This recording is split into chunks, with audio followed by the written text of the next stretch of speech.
Assalamualaikum warahmatullahi wabarakatuh. Waalaikumsalam warahmatullahi wabarakatuh. Perkenalkan Bang, saya Selby Julia Putri dari BEM Faperta Unri. Kami di sini ingin mewawancarai Abang mengenai usaha yang sedang Abang jalani. Sebelumnya saya izin bertanya, siapakah nama Abang dan berapa usia Abang?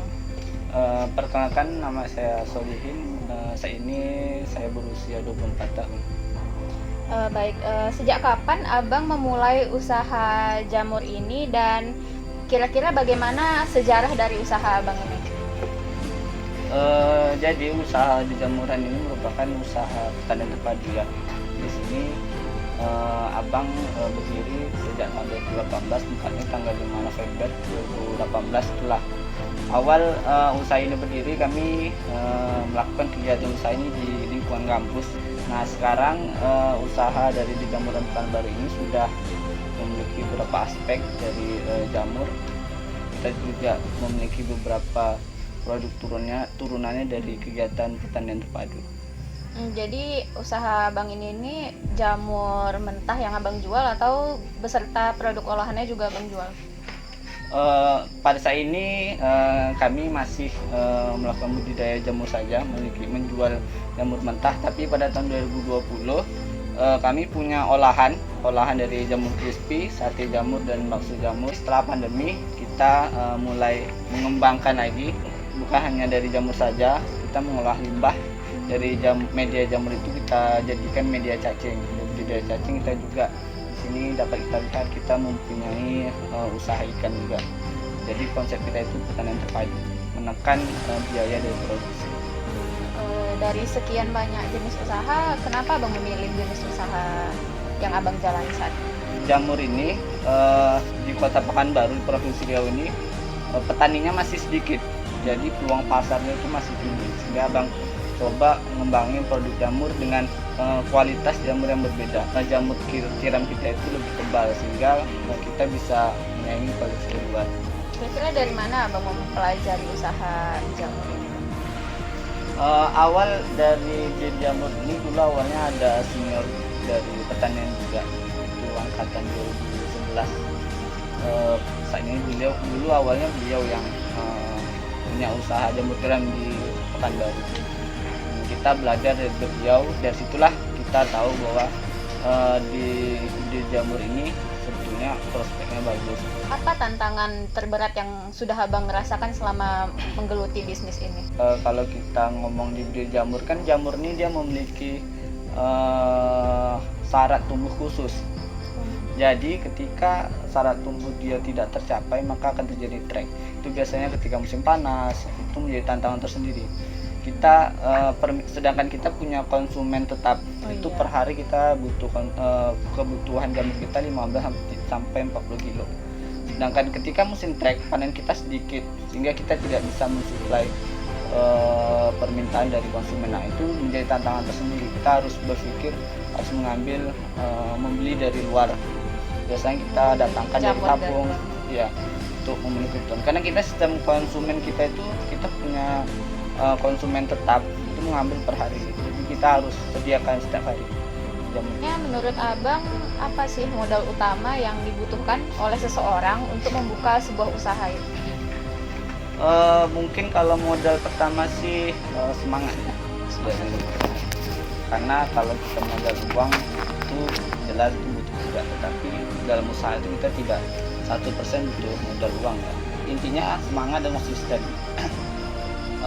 Usaha yang dijalankan tanpa ada semangat yang konsisten itu dia ibaratnya kita itu berjalan di tali yang rapuh. Jadi kalau kita berjalan di tali yang rapuh itu melangkah dikit kita udah jatuh itu nggak mau tersambung lagi. Itulah makanya itu kalau usaha kita harus semangat dan konsisten. Dan salah satunya itu kita harus pintar-pintar menghandle keuangan. Artinya kita harus memiliki mensisihkan berapa persen dari profit usaha kita itu untuk menjaga-jaga ketika kita down, kita bangkrut ataupun terjatuh, itu bisa dijadikan modal cadangan agar kita bisa bangun. Menurut Abang, apa yang harus diperhatikan dalam keberhasilan usaha jamur ini? Hal-hal apa saja yang harus diperhatikan? Kalau di sini kalau dari budidaya ya, kita harus memperhatikan betul-betul kondisi dari kumbungnya, karena dia dari jamur ini dia membutuhkan tingkat kelembapan tinggi. Suhu ruangannya itu dia harus di angka 28 derajat, sedangkan kelembapannya dia itu mencapai 80-90%. Nah, disitulah kita harus ada perawatan rutin, itu dengan cara penyiraman, menjaga kelembapan di dalam. Apa suka duka yang abang rasakan selama menjalani usaha ini, Bang? Mungkin kalau sukanya sih menambah relasi satu, terus yang kedua sih kita profit juga dari keuntungan, alhamdulillah. Lalu kalau dukanya mungkin tantangan, pernah terjadi kebangkrutan sih. Kita produksi banyak tapi gagal semua, itu menjadi kita sendiri. Itu dari situlah kita belajar bahwa sebuah usaha itu memang kita tidak boleh totalitas secara langsung, semua kita harus step by step. Sebuah usaha dan produk ini kan akan selalu mengikuti perkembangan zaman ya, Bang. Zaman akan terus semakin berkembang. Kira-kira bagaimana cara Bang mengikuti perkembangan itu, mendiversifikasikan produk Abang? Baik, kan gini, kan produk Abang ini memang produk pertanian ya. Mungkin kan dulunya mungkin jamur ini mereka hanya kenal dengan jamur-jamur mentah saja, jamur tiram saja. Tapi sudah ada beberapa produk yang akan kita luncurkan, itu tidak hanya lagi jamur itu sebagai budidaya industri, tapi kita membuat home mushroom. Nah, jadi jamur ini tidak hanya dibudidayakan sebagai tempat industri atau budidaya jamur, tapi bisa jadikan tanaman hias. Itulah target kita ke depannya. Ada beberapa produk yang akan kita keluarkan sebagai tanaman hias. Mungkin dulu orang berpikir budidaya jamur akhirnya menghasilkan limbah bekas teklok kan. Nah, di sini kita sudah menerapkan sistem pertanian terpadu. Nah, di sini kita dari jamur tersebut limbahnya kita manfaatkan sebagai media cacing. Nah, dari cacing itu kita manfaatkan sebagai pakan ikan. Nah, dari media cacing tersebut kita juga menghasilkan pupuk asing namanya. Nah, jadi kita sistemnya pertanian terpadu zero waste. Jadi kita limbah. Selain itu keuntungannya dari pengembangan ini juga kita hemat dari biaya, dari pakan ikan, dari media cacing, kita hemat, kita keuntungan lebih besar. Tadi Abang kan sudah bercerita kalau pandemi emang mempengaruhi dan memberi dampak negatif terhadap usaha Abang. Mungkin dapat diceritakan lebih lanjut kenapanya, Bang? Bagaimana? Begini ya, memang sih kalau pandemi ini tidak hanya usaha dari pakan aja ya, seperti Abang di pertanian ya, tetapi semua segmen. Jadi kan Abang ini kan budidaya jamur ini kan segmen pasarnya kan pedagang jamur crispy, rumah makan. Nah, berdampaknya ketika mereka tutup, itu berdampak kepada kita, di mana penjualan kami ini bakalan turun karena mereka tutup. Jadi pasar kami pun semakin kecil. Akhirnya kami melakukan sistem reseller dengan harga yang rendah. Nah, tetapi alhamdulillah tantangan dari selama COVID ini sudah bisa kita tangani, sehingga usaha dari kita ini tetap masih berjalan. Nah, kan Abang tadi sudah bercerita kalau Abang membuka reseller, yang mana itu merupakan kerjasama antara dua pihak. Nah, bagaimana kalau misalnya ada kesalahpahaman antara Abang dan reseller yang Abang punya gitu? Bagaimana cara Abang mengatasinya? Ini ya, kita tuh punya reseller tuh sudah kesepakatan. Jadi kita dari awal sudah ngasih tahu kita jual pada reseller dengan harga sekian, dan reseller maksimal jual harga sekian, dan mereka akan ngasih tahu produk dari kami. Jadi selama ini belum ada kesalahpahaman yang terjadi, misalnya mereka jual harga terlalu tinggi atau tidak bilang kalau jamur ini dari Abang? Alhamdulillah selama ini kalau soal harga kita sudah ditetapkan, mereka tidak ada yang jual lebih tinggi. Bagaimana cara Abang mempromosikan usaha Abang ini?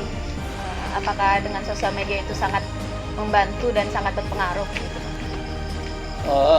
Promosi kita ya selain sosial media kita punya langsung juga ada juga, tapi memang paling rutin kita dengan sosial media. Boleh dilihat Instagram kita di jamuran _pt BKU, itu Instagram kita juga punya YouTube. Nah di Instagram kita melakukan pemasaran. Di sana mengapa kita menggunakan sosial media, karena jangkauan pasarnya itu lebih tinggi. Iya. Abang menjalani usaha ini kan waktu setelah KKN, yang mana status abang masih mahasiswa kan bang. Jadi bagaimana cara abang memanage waktu antara membuka usaha ini dan melakukan perkuliahan gitu bang? Pada saat itu sih abang ada kendala juga sih di tugas akhir. Iya, skripsi ya bang. Skripsi karena penelitian kan, kita harus penelitian juga, kita harus ngurusin usaha juga. Nah, mungkin pandai-pandai lah kita mengatur waktu. Kita harus ada yang diprioritaskan. Apa dulu yang kita prioritaskan? Contohnya dalam bulan depan kita harus ada prioritasnya mengerjakan skripsi. Udah kita prioritaskan mengerjakan skripsi, kita habiskan mengerjakan skripsi kantor, kita revisian, kan itu ada waktu luang baru kita fokuskan ke perusahaan. Sekali lagi masih mahasiswa, tentunya modal yang abang miliki tidak sebesar orang-orang yang sudah pernah bekerja sebelumnya atau gimana gitu bang. Gimana cara abang mengatasi modal yang minim ini bang? Gini ya, abang buka usaha ini kan alhamdulillah dari uang beasiswa ya. Abang mahasiswa biasa bidik misi, jadi selama abang kuliah uang bidik misi itu nggak abang pakai. Jadi kan uang bidik misi itu kan ada uang yang dikasih ke kita, kan ada uang untuk bayar SPP, jadi yang untuk bayar SPP saja. Awal kuliah abang dulu tinggal di musola, jadi kan di musola itu mendapatkan gaji juga. Nah, jadi hanya gaji itu yang abang pakai untuk kehidupan abang. Tapi uang beasiswa selama kuliah itu uang beasiswa dan kasih orang tua itu nggak abang pakai. Nah disitulah setelah pulang KKN abang bosan gak ada kegiatan, abang buka usaha pakai uang beasiswa. Mungkin untuk adik-adik mahasiswa ya, kita ini di kampus banyak program-program kewirausahaan, tidak hanya dari fakultas, universitas juga mengadakan ada beberapa program kewirausahaan. Kalau sekarang ada KMP, ada KBMI. Jadi alhamdulillah abang dapat hibah juga. Tahun 2020 abang dapat KMP, alhamdulillah tahun ini dapat KBMI. Itu cukup membantu juga untuk pengembangan. Jadi untuk mahasiswa mungkin ya, namanya usaha itu kita mulai saja dulu. Nanti kalau kita di kampus mungkin ada beberapa program yang bisa kita masukkan. Jadi kita bisa untuk pengembangan dari usaha kita. Abang membuka usaha jamur yang belum ramai dibuka oleh orang-orang kan. Tentunya abang harus menjelaskan hal ini kepada orang tua abang, orang-orang di sekitar abang. Bakalan ada pro dan kontra yang abang terima gitu. Bagaimana cara abang menjelaskan dan menghadapi hal ini bang? Kalau awal sih orang tua memang nggak setuju sih awalnya, karena kan kenapa capek-capek kuliah kok jualan ya? Itu kan ada kata-kata gitu. Saya capek kuliah kok jualan jamur gitu. Ya soalnya kerja kantor lah, beginilah. Tapi kita jelasin ke orang tua baik-baik kan. Kan nanti mungkin suatu saat kita bakal punya kantor sendiri, tidak hanya kita bekerja ke orang, tapi kita harus punya kerja sendiri. Nah apalagi ini jamur kan produk baru, orang tidak tahu. Bahkan orang ketika jualan tuh orang nanya, ini jamurnya nanti kalau dimakan beracun nggak? Nah itu saya tanya itu, kita jelasin ini jamurnya jamur sehat. Kalau yang pro ada juga bang? Kalau yang setuju ya banyak sih teman-teman, bahkan banyak yang dukung. Teman-teman dari kampus banyak yang dukung.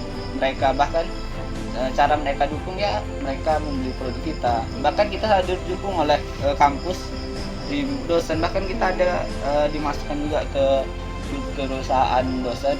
Di sana mereka bantu di secara pemasaran, mereka mendukung, mereka ketika kita promosi mereka banyak yang beli. Itu salah satu kegiatan yang ya dosen-dosen pro pada kita kan mendukung usaha, apalagi kita mahasiswa pasti dukung. Menurut abang, apakah pelajaran di masa perkuliahan itu bakalan berpengaruh terhadap usaha yang akan kita jalani?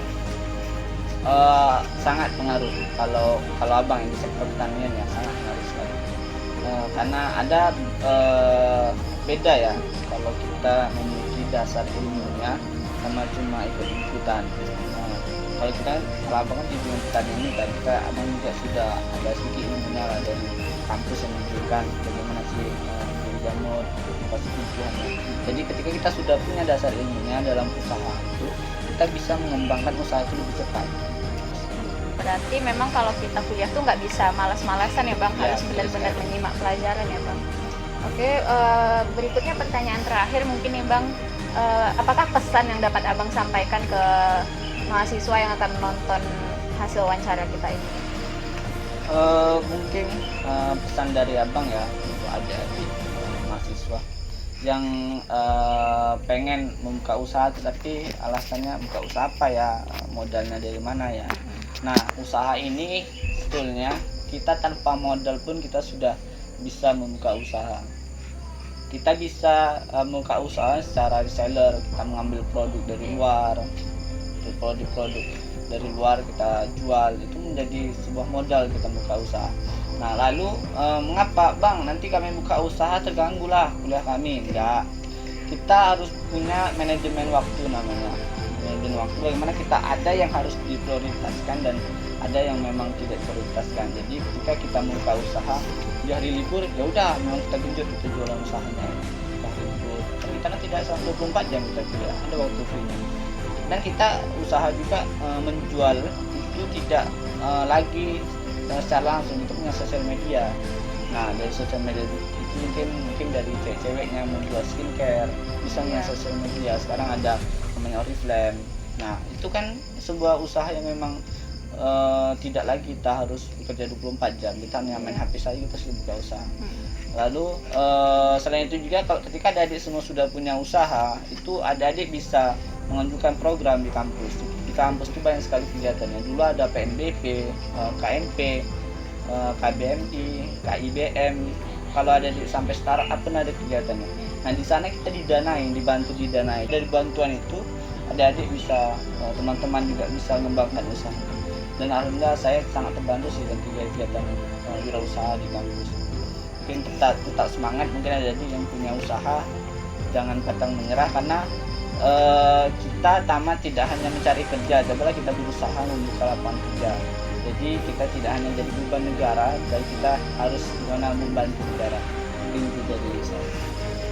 Baik, kalau dapat saya simpulkan, pesan yang dapat abang sampaikan kepada mahasiswa ini, manajemen waktu, jangan banyak main, kalau ada peluang dimanfaatkan, cari-cari peluang di kampus, gitu ya bang, dan mulai aja dulu. Oke bang. Baik, sebelumnya saya ucapkan terima kasih banyak kepada abang yang sudah menjawab pertanyaan-pertanyaan ini. Semoga jawaban yang telah abang sampaikan dapat berguna dan dapat memotivasi rekan-rekan yang ada di Fakultas Pertanian. Demikian saya tutup. Assalamualaikum warahmatullahi wabarakatuh. Waalaikumsalam warahmatullahi wabarakatuh.